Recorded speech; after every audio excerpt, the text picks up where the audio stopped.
আজ সকালে মার কাছে এসেই বললাম, মা কয়েকদিন রিচ খেয়ে খেয়ে একদম বোর হয়ে গেছি, আজ কিছু একটা ভালো পাতলা বা হালকা একটু কিছু বানাও তো। মা বলল, একদম ঠিক সময় এসছিস, বাবা জাস্ট কাতলা মাছগুলোকে নিয়ে এসছে, কেটে ধুয়ে রেখেছে। আজকে কাতলা মাছেরই খুব ভালো একটা রেসিপি দেখাবো, যেটা খুব সহজে বানানো যায়। চলো দেখে নেওয়া যাক।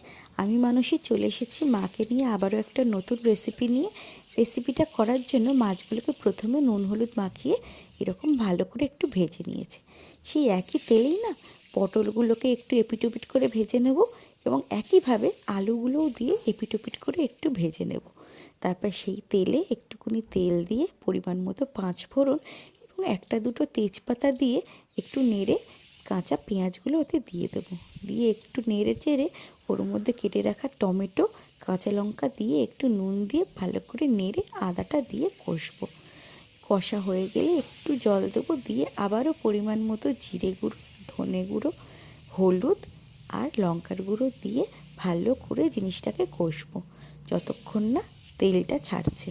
তারপর ভেজে রাখা আলুগুলো দিয়ে আবার কিছুক্ষণ কষে জল ঢেলে দেবো। তারপর আলুগুলো সিদ্ধ হওয়ার জন্য একটু কিছুক্ষণ ঢাকা দিয়ে দেবো।